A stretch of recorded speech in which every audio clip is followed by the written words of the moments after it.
हाल ही में T20 international में 3000 run पूरे करने वाली दूसरी भारतीय महिला क्रिकेटर कौन बन गई? तो आंसर होगा स्मृति मंदाना। तो भारतीय महिला क्रिकेटर है स्मृति मंदाना। इन्होंने अपने अभी T20 इंटरनेशनल करियर में 3000 रन पूरे कर लिए। उन्होंने 2461 गेंदों में 3000 रन बनाकर के न्यूजीलैंड की बल्लेबाज सोफी डिवाइन का रिकॉर्ड भी तोड़ दिया। अच्छा, मैंने क्या कहा? स्मृति मंदाना T20 इंटरनेशनल में 3000 रन बनाने वाली दूसरी भारतीय महिला क्रिकेटर है। अब आप पूछोगे पहली कौन है? तो पहली है हरमनप्रीत कौर। वहीं पुरुषों में अगर बात करें तो दो ही भारतीय ऐसा कर पाए, मतलब T20 इंटरनेशनल में 3000 रन पूरे कर पाए। एक विराट कोहली है तो दूसरे है रोहित शर्मा।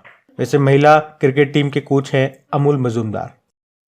अगले प्रश्न में पूछ रहे हैं अभी जनवरी में ही जल्लीकट्टू कार्यक्रम का आयोजन ये कहां पे किया गया? तो आंसर होगा तमिलनाडु में। तो तमिलनाडु के मदुरै में ये जल्लीकट्टू कार्यक्रम का आयोजन होता है। क्या होता है इसमें? तो इसमें एक सांड होता है, एक बुल होता है, उसको कंट्रोल करना होता है। कुबड़ को पकड़ेंगे आप और उसके सींगों में कपड़ा होता है, उसको निकाल दोगे तो आप जीत जाओगे। और मुख्य रूप से पोंगल त्योहार के मौके पर इसका आयोजन किया जाता है वहां पे। और इसी तरह की एक भैंस दौड़ होती है, वो कर्नाटक में होती है, जिसे कंबाला दौड़ कहा जाता है, वो भी ध्यान में रखना। अगला प्रश्न देखते हैं अभी। फिर आपसे पूछ रहे हैं अभी देश की पहली स्वस्थ और स्वच्छ फूड स्ट्रीट का नाम क्या है जिसका उद्घाटन किया गया? तो आंसर होगा प्रसादम है। याद रखना, ये देश की पहली स्वस्थ और स्वच्छ यानी कि हेल्दी और हाइजेनिक फूड स्ट्रीट है जिसका भी उद्घाटन किया। कहां पे किया गया? मध्य प्रदेश के उज्जैन में। उद्घाटन किसने किया? तो मध्य प्रदेश के मुख्यमंत्री मोहन यादव ने, उज्जैन के महाकाल लोक में। मतलब एक तरह से फूड स्ट्रीट है, यहाँ पे खाने पीने की ही दुकानें होंगी। टोटल 17 दुकानें होंगी जिसमें पारंपरिक व्यंजन वगैरह बनेंगे, मोटे अनाज से व्यंजन बनेंगे, आरओ के पानी से बनेंगे, और हाइजेनिक फूड होगा। तेल के पकोड़े, इस तरह की चीजें, फास्ट फूड वगैरह नहीं होंगी। तो नाम याद रखना प्रसादम है, और ये देश का पहला है तो इंपॉर्टेंट हो गया। अगला प्रश्न देखो। अगला प्रश्न में पूछ रहे हैं 2024 के चुनाव में बांग्लादेश की प्रधानमंत्री शेख हसीना को किस कार्यकाल के लिए चुना गया? 5वां इनका कार्यकाल है ये, और इनकी पार्टी का नाम है आवामी लीग। अभी यहाँ पे राष्ट्रीय चुनाव हुए, उसमें ये फिर से विजेता रही हैं और 5वीं बार ये सरकार बना रही हैं। तो आप ऐसे भी बोल सकते हो कि 2009 से लेके तो ये लगातार ये यहाँ की प्रधानमंत्री बनी हुई है, लगातार चौथी बार ये सरकार बनाएंगी। और एक बार पहले भी ये बना चुकी है 1991 से लेके 1996 तक। बांग्लादेश की कैपिटल होती है ढाका, करेंसी होती है टका। अगला प्रश्न क्या है कि स्पेस एक्स ने किस देश के पहले निजी वित्त पोषित जियो सैटेलाइट ओविजोन 3 को लॉन्च किया? तो ये स्वीडन का है। ओविजोन 3 याद रखना, ये एक जियो स्टेशनरी सैटेलाइट है। किस देश का है? स्वीडन का है। किसने बनाया? मैक्सर नाम की कंपनी ने बनाया। किस रॉकेट से लॉन्च किया? स्पेस एक्स के फॉल्कन 9 रॉकेट से इसको लॉन्च किया। स्वीडन की कैपिटल होती है स्टॉकहोम, करेंसी है स्वीडिश क्रोना। अभी आपको याद होगा कि भारत ने फॉल्कन 9 से अपना एक सैटेलाइट लॉन्च करवाया था, GSAT-20 उसका नाम है। अगला प्रश्न देखो फिर। अगला प्रश्न है इसरो ने किस रॉकेट पर polymer electrolyte membrane fuel cell का परीक्षण किया?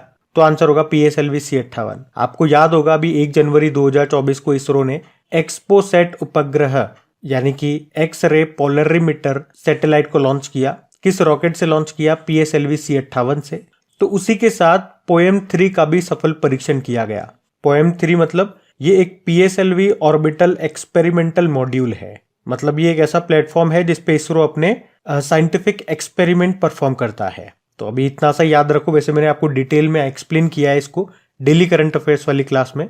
तो अभी हम रिवीजन कर रहे हैं तो हम डिटेल में नहीं जाएंगे, फिर भी मैंने आपको बहुत कुछ समझाया यहाँ पे। तो याद रखना, इसरो ने किस रॉकेट पर polymer electrolyte membrane fuel cell का परीक्षण किया? तो आंसर होगा PSLV C58, जिससे हमने एक्सपोसैट लॉन्च किया था अभी 1 जनवरी 2024 को ही। ये भी नया प्रश्न याद रखना। और इसरो के अध्यक्ष कौन है? S सोमनाथ है, बंगलुरु में मुख्यालय होता है। फिर आपसे पूछ रहे हैं पर्पल उत्सव 2023 का आयोजन कहां पे किया गया? तो आंसर होगा गोवा में।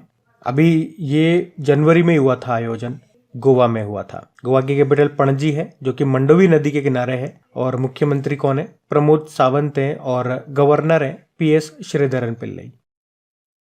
फिर आपसे पूछ रहे हैं अभी 81वें गोल्डन ग्लोब अवार्ड्स 2024 में किस फिल्म को सर्वश्रेष्ठ पिक्चर ड्रामा का पुरस्कार दिया गया? तो आंसर होगा ओपेनहाइमर। यहाँ पे हम बात कर रहे हैं, ध्यान से सुनना, किसकी बात कर रहे हैं? गोल्डन ग्लोब अवार्ड 2024 की। कौन सा संस्करण है इस बार 2024 में? ये 81वां नंबर का।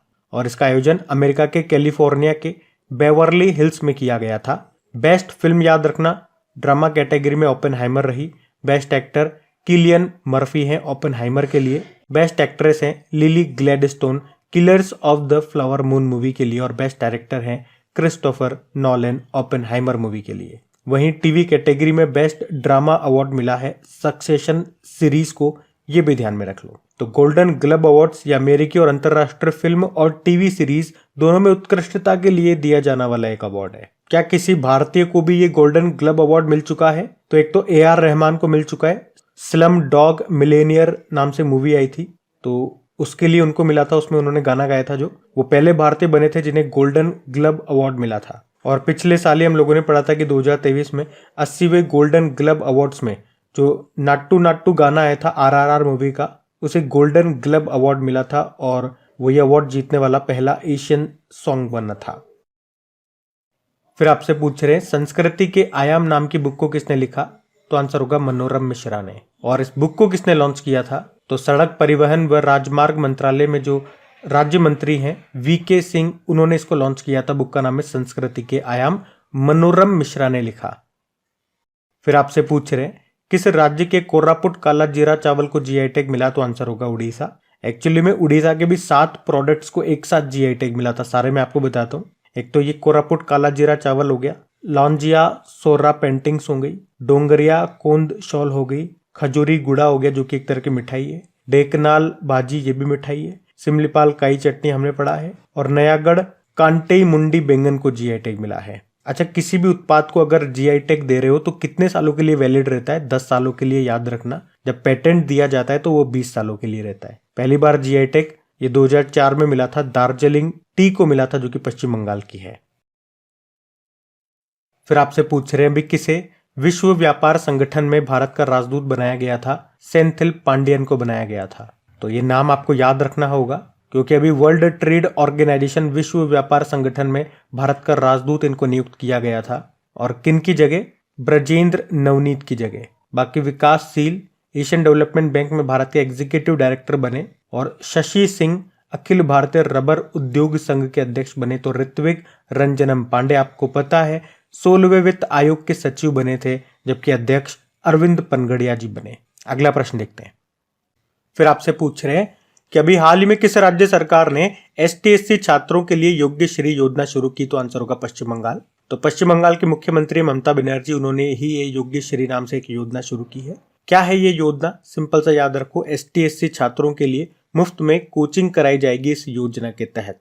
कंपटीशन की जो तैयारी करते हैं बच्चे, जैसे आप कर रहे हो वैसे ही। और ऐसा भी थोड़ा सा ध्यान रख लो, जिस भी योजना के पीछे श्री लग जाए ना, तो उसका आंसर आपका पश्चिम बंगाल होगा। जैसे कि योग्य श्री योजना हो गया, युवा श्री योजना हो गया, कन्या श्री योजना हो गया, सबुज श्री योजना हो गया, ये सब पश्चिम बंगाल की योजनाएं हैं। तो ऐसे भी आप ध्यान में रख सकते हो। कभी एक सी कोई नवीन योजना आ गई, पीछे श्री लगा होगा, आपको आंसर नहीं पता, तो 99% उसका आंसर आपका पश्चिम बंगाल होगा। जैसे और भी होता है ना, जैसे उड़ीसा की कुछ योजनाएं हैं जो वो मो से ही स्टार्ट होती है, मो परिवार योजना, मो बस योजना, तो ये भी ध्यान रख सकते हैं आप। और ऐसी चीजें कब निकल के आती है? जब चीजें आप पढ़ते रहोगे ना, चीजों को लिंक कर करके पढ़ोगे, तो अपने आप ट्यूनिंग बैठती जाएगी, आपको समझ में आता जाएगा।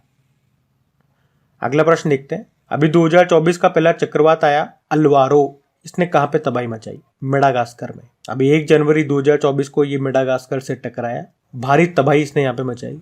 तो क्या नाम है? अल्वारो नाम है तूफान का। कहाँ पे आया? मेडागास्कर में। और मेडागास्कर की कैपिटल एंटानानेरियो होती है, करेंसी है एरियारी, प्रेसिडेंट है एंड्री राजोएलिना। मेडागास्कर ये दुनिया का चौथा सबसे बड़ा द्वीप है और दूसरा सबसे बड़ा द्वीपीय देश है।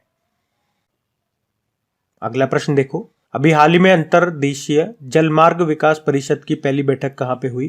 तो आंसर होगा कोलकाता में। तो अंतरदेशीय जलमार्ग विकास परिषद इनलैंड वाटरवेज डेवलपमेंट काउंसिल की पहली बैठक अभी हुई कहाँ पे? कोलकाता में हुई। तो इतना आप ध्यान रखना। और कोलकाता मेट्रो आपको याद है भारत की पहली अंडर वाटर मेट्रो है, हुगली नदी के नीचे चली। और ये जरूर याद रखना कि ग्लोबल मैरीटाइम इंडिया समिट जो भी 2023 में हुई थी, कहाँ पे हुई थी? मुंबई में हुई थी। फिर आपसे पूछ रहे हैं प्रवासी भारतीय दिवस कब मनाया गया? तो आंसर होगा 9 जनवरी को। हर साल 9 जनवरी को मनाते हैं प्रवासी भारतीय दिवस के रूप में, जिसे आप NRI डे भी बोलते हो। फिर पूछ रहे हैं एकल संगीत कार्यक्रम के दौरान 140 भाषाओं में गायन करने का विश्व रिकॉर्ड बनाया था किसने? सुचेता सतीश ने। मतलब इन्होंने एक ही बार में 140 भाषाओं में गाना गया था। और इनका जो ये परफॉर्मेंस है, जो कार्यक्रम का आयोजन हुआ था, कहाँ पे हुआ था? यूनाइटेड अरब अमीरात के दुबई में अभी जो कोप 28 का आयोजन हुआ था, उसी में एक प्रोग्राम हुआ था, ये कॉन्सर्ट हुआ था, वहां पे इन्होंने ये रिकॉर्ड बनाया था। वैसे ये भारत की हैं तो इसलिए मैं आपको बता रहा हूँ, भारत के केरल राज्य से बिलोंग करती है ये। एक प्रश्न ये है कि भारत सरकार के द्वारा भारत पार्क ये किस देश में खोला जाएगा? तो यूनाइटेड अरब अमीरात में ही। एक तरह से यूं समझो, ये वहां पे भारतीय टेक्सटाइल के उत्पादों का शोरूम होगा या वेयर हाउस होंगे, जहाँ पे जो भारतीय उत्पाद होंगे, मतलब जिनका प्रोडक्शन भारत में हुआ है, वो वहां पे प्रदर्शित किए जाएंगे, बेचे जाएंगे। वहां पे आपको सारी भारतीय चीजें मिलेंगी, इसलिए इसको भारत पार्क नाम दिया गया। अगला प्रश्न क्या है? फ्रांस के सबसे युवा व पहले समलैंगिक प्रधानमंत्री कौन बने? गैब्रियल अटल बने हैं। ये नाम जरूर याद रखना, इंपॉर्टेंट है। वैसे यहाँ के प्रेसिडेंट तो इमैनुअल मैक्रोन है, जो अभी रिपब्लिक डे पे हमारे चीफ गेस्ट थे। अच्छा, ये एडगर्स रिंकेविक्स भी ध्यान में रखो। यूरोपीय संघ के पहले खुले तौर पर समलैंगिक राष्ट्रपति बने थे ये। वैसे लातविया देश के भी अभी ये प्रेसिडेंट बने थे नए। सुक्सेस मसरा चाड के प्रधानमंत्री बने और Felix Tshisekedi Democratic Republic of Congo के प्रेसिडेंट बने। अगला प्रश्न पूछ रहे हैं, अभी किस राज्य की कच्ची खरेक को जीआई टैग मिला? तो ये गुजरात की है क्या? ये एक तरह का खजूर है, यूं समझो, है ना, जिसको जीआई टैग मिला। कहाँ का है? कच्ची खरेक गुजरात का है।